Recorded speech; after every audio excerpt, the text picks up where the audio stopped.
1980 Olympians continue to experience difficulty. He missed his best chance due to the boycott. And in 1976, he was fourth in the Olympic trials race and didn't get to race in Montreal. So here he is, seeing it literally get away from him.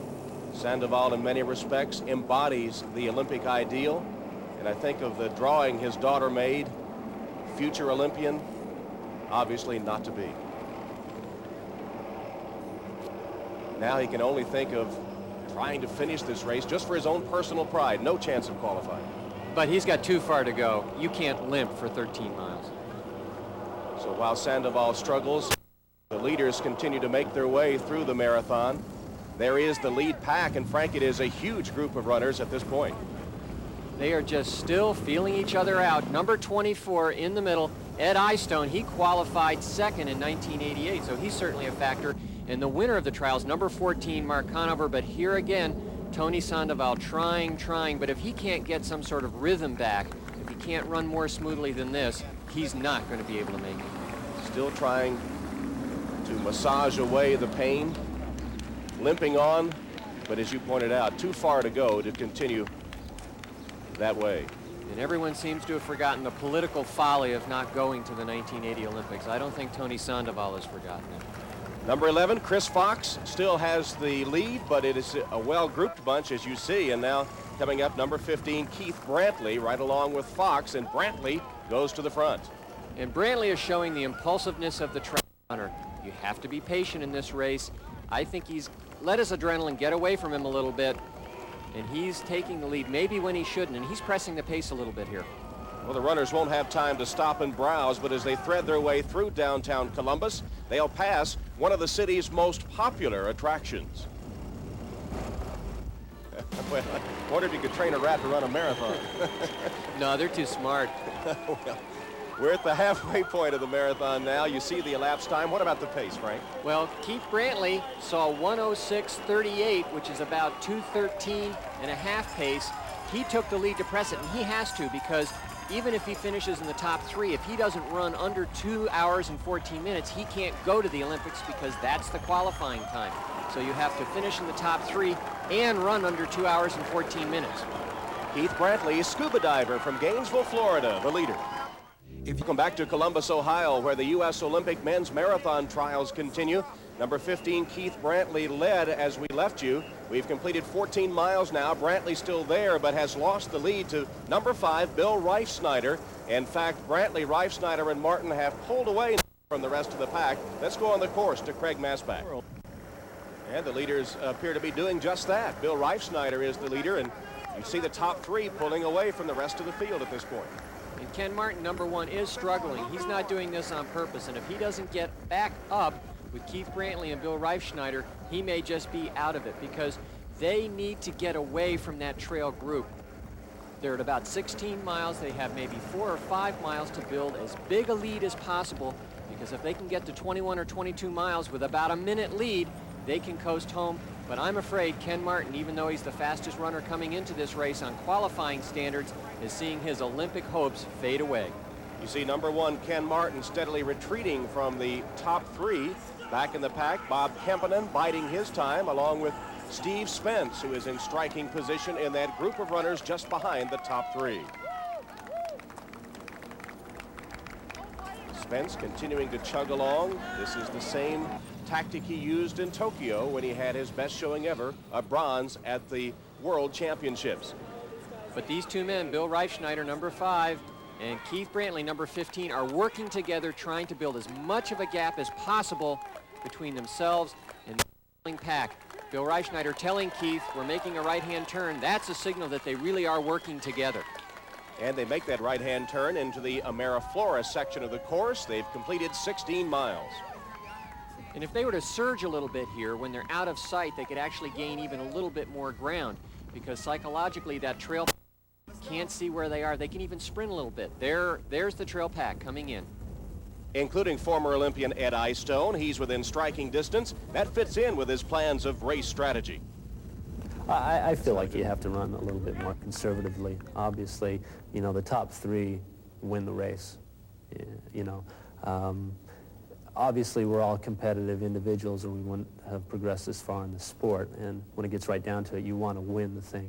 But you're not going to do anything in the middle of the race or even late in the race to jeopardize your standing in one of those top 3 spots. It would just be foolish. Eyestone disappointed with his performance at the 1988 Olympics. He was 29th in the marathon. He'd love to get a second chance by qualifying here. And he's running very well, not that far behind.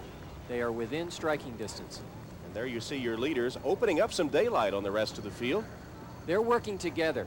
If you see Keith Brantley go ahead a little bit, Bill Reifschneider will go on his shoulder, relax in. He can draft. You actually get an energy-saving drafting, and very soon he will press ahead and Keith will tuck in behind. For a spot on the Olympic team, the timetable not what he planned, but positive results could erase past frustration.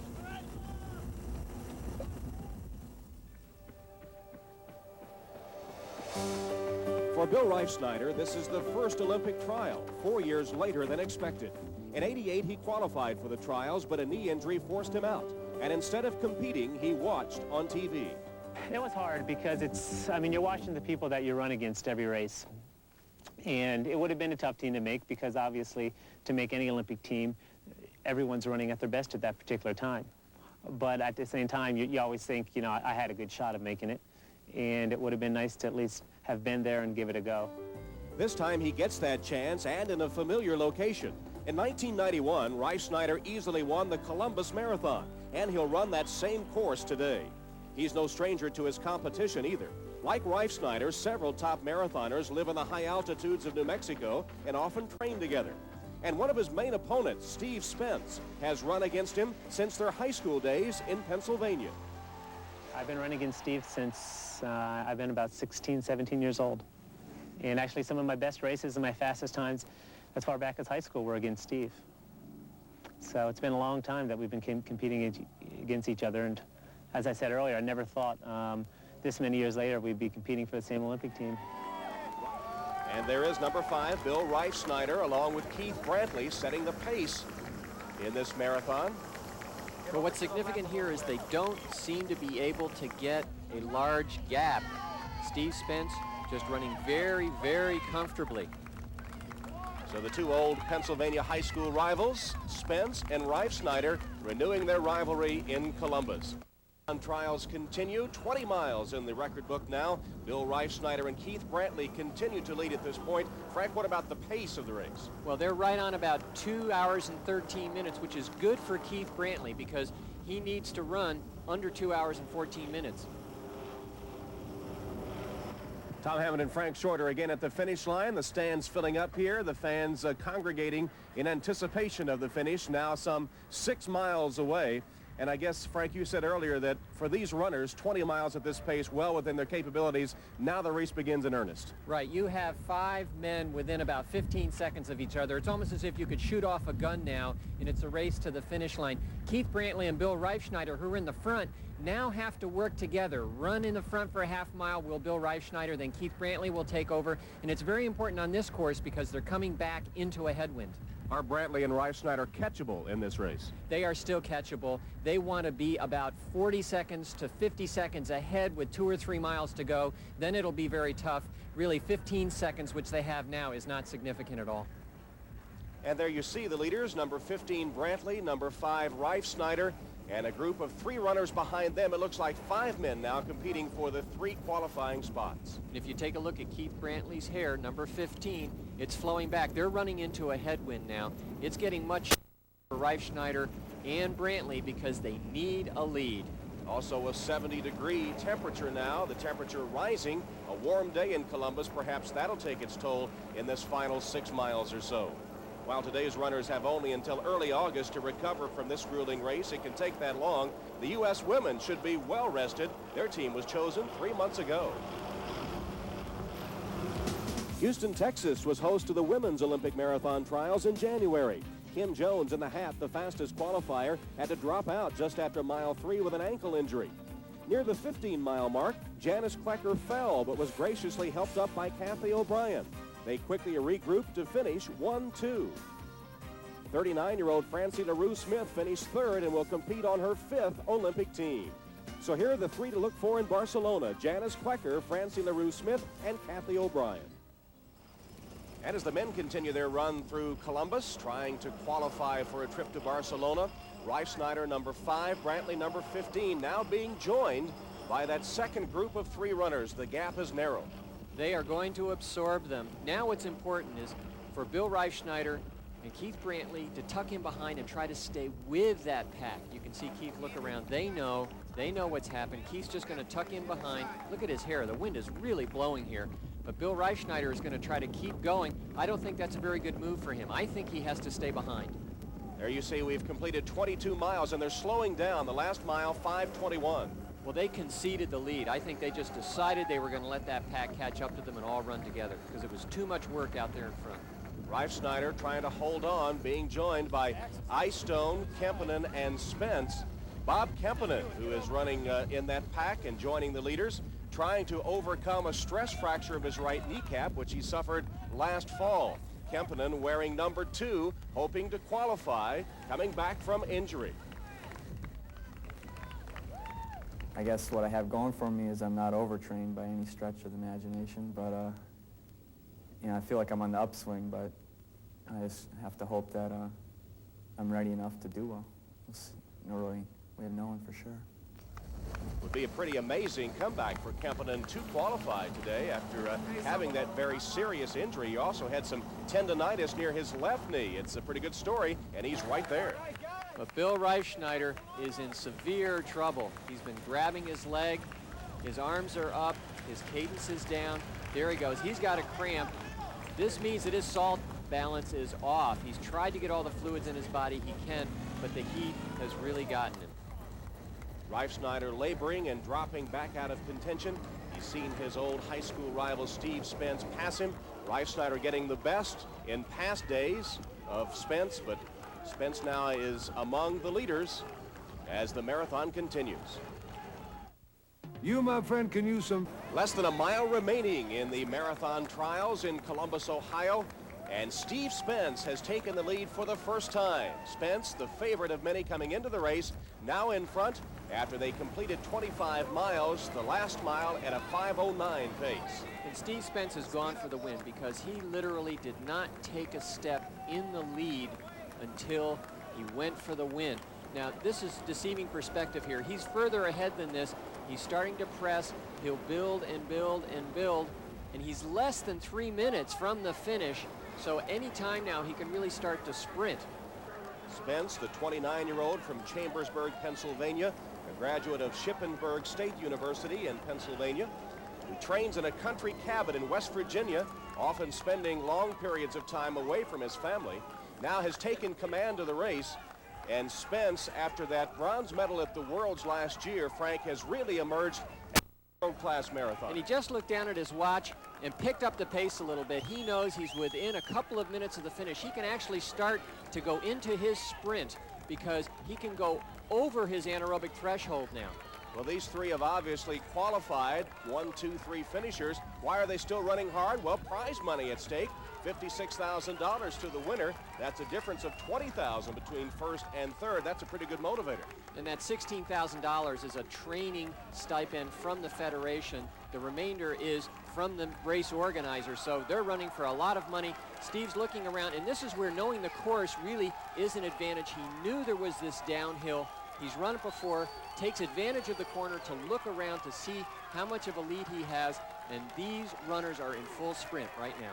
Spence did, as a matter of fact, master this course in 1990 on his way to a win in the Columbus Marathon.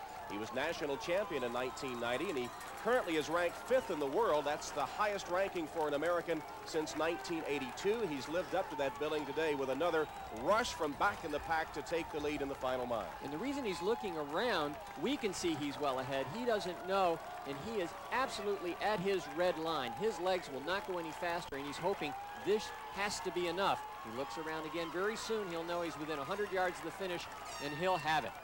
Ed Eystone is in second place, the 30-year-old from Layton, Utah, a graduate of Brigham Young University, a Mormon who spent part of his religious mission in Barcelona. He'll be happy to return for the Olympic Games, hoping to better his finish in Seoul in 1988 when he finished 29th.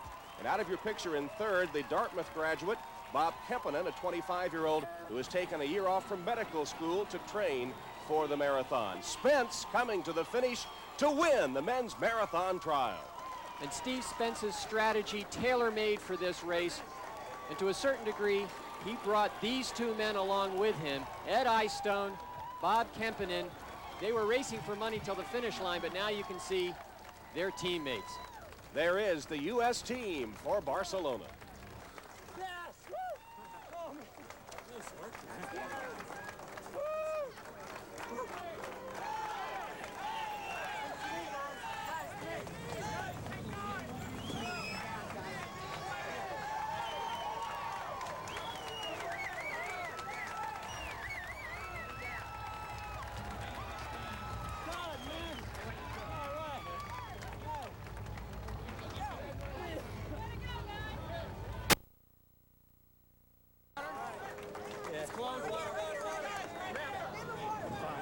Steve Spence, the winner of the trials, getting a hug from his wife Kirsten. He'll lead the U.S. contingent to the Olympic Games. We'll be back to talk to the qualifiers in a moment. Olympic trials have been completed, and on their way to Barcelona to represent the U.S., Spence, Eyestone, and Kempinen. And Reifschneider is the alternate because Keith Brantley did not meet the 2:14 standard. And you see some of the others, their finishing positions after being in contention earlier today. Meanwhile, Craig Masbach has cornered the three qualifiers. Steve, you were never in the lead until the point that you made your run for the finish line. Were you thinking about the prize money towards the end? Well, we all knew we were on the team, and we just had to sort things out at the end, and yes, that was on my mind. Now, you have said previously that you felt 17 weeks until the games was really too short a time for preparation. Are you going to have enough time to get ready? Well, we were fortunate today. Three of us, I think, ran a very controlled race, and I had a lot left at the end, and I think Ed and Bob did too, so, you know, we'll see what happens. I think we'll recover fairly quickly and be ready to go. Congratulations. Now, Ed, you told me you were worried about both the wind and the heat. Was it hot out there? It warmed up the second half, definitely, but just kept grabbing the water, pouring it over the head, taking it, drinking it down, and got through it all right, but it was definitely warm. Bob, now, late November, you were on your back. You had the flu. You had a broken kneecap. You said you never thought you'd even make it to the trials. Yeah, just in the last, even just 3 weeks, it's been a total turnaround in my training, my running. I couldn't run 450-mile repeats, 4 weeks ago, and, here I am. So it's all pretty unreal to me right now. Tom, a very strong American entrant for the Olympic marathon. It is indeed a strong team, Craig, and we'll look forward